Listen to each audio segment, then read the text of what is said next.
Good evening. It is, I don't know, June 9th something, I don't know. This was week 3 of West Coast Swing. Tonight we didn't really do any new moves, we just talked about how to play a lot in the dance. So we did focus a lot more on the sugar push and the whip, but you can apply to left side pass, right side pass, blah blah blah. But like I said, as long as you know your sugar push and your whip really well, you can play with basically the whole dance. Everything else is an amalgamation of those moves. So we did talk about the triple steps for the good first half of the class. So basically what we do is a quick, quick, slow. And normally we'll do it like 1, 2, quick, quick, slow, quick, quick, slow. So what we play most of the time is the anchor step, and that's the triple step at the end of the pattern, right? It's the one where you settle back and you get that stretch, right? So in the sugar push, it's 1, 2, 3, and 4, anchor step. You get that time to stretch out. So instead of just doing a regular anchor step or a triple step, we talked about is how I can play with that. So one you can do is you can start by crossing front, together, side, front, together, side, or I can do it behind, back, together, side, back, together, side. They usually call this one the sailor shuffle because it's like a drunk sailor on a boat, like, whoa, right? So the other way you can do it is I can go side, replace, cross, side, replace, cross. Same way, you can go side, replace, behind, side, replace, behind. Or we can do just crossovers, where I go either step, cross, side, or like cross, side, cross, side, cross. Right? There's a whole bunch of ways I can play with it. So how do we throw that into our basic, right? So we talked about on the anchor step is the easiest place to throw it in.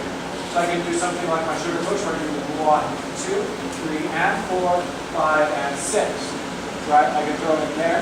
I can also throw it in that first triple step. That's usually a little hard to be a little more careful. I can just throw it 1, 2, 3, and 4, 5, and 6. The main key is I want to make sure I keep it under control. Right? When we start learning to do this, we tend to get a little crazy, a little rambunctious, and we start looking like we're just swerving drunk all over the road. Right? We're like, yeah, really good. Right? And it's too much. So keep it nice and contained, right? And use it as like a little stylistic thing every now and then, right? Make it nice and small, sailor shuffle, boom, boom, boom, right?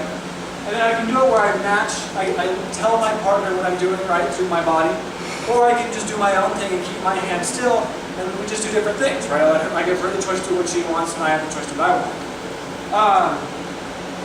So on that note too, we talked about talking between each other, right? So if she tells me something, I'm going to try and match her, right?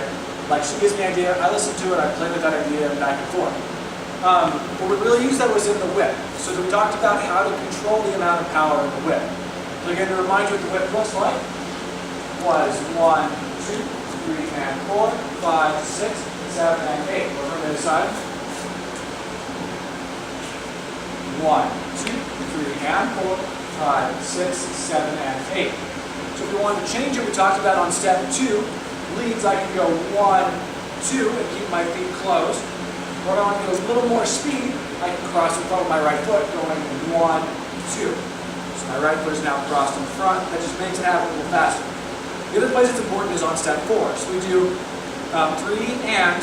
Now on 4, depending on where I step, determines my amount of power. If I come straight across, this is average power. If I come behind, this is less power. If I step in front, this is more power. The main thing it's doing here is how close my body is to her body, right? How tight our two axes are determines how fast we can turn, right? So if I step in, it's really easy just to get around it, right? If I'm far away, it's a little more effort, and we end up coming through a little slower. So I can play with this. So now as I do my triple steps, right? Let's say I want to give her a lot of power, we're going to move on this triple step. We'll do 1, 2, 3, and 4, 5, 6, 7, and 8. Right? I'm going to move down the line with her. If I give her less power, it doesn't make sense to move down the line, right? So I'll go side to side. So I'll do 1, 2, 3, and 4, 5, 6, 7, and 8. Right? So I can more easily change direction when I'm moving slow. The other thing we talked about is follows. Really, a lot of this dance is you telling the leads what to do, right? In a lot of the ways, it's like the lead gives you the space to talk, you say something, and the lead then works with that, right? You go back and forth, coming with new ideas. So one of the things we practiced was, I'm going to do a move, and the follow is going to kind of adapt the end of it to change it. So like I'll do a slow whip, and then she'll like stretch back a little more to tell me, oh, she wants to do a fast whip next. And I'll kind of work with that. So it'll be like 1, 2, 3, and 4, 5, 6. She's going to stretch out. Oh, she wants to go faster one.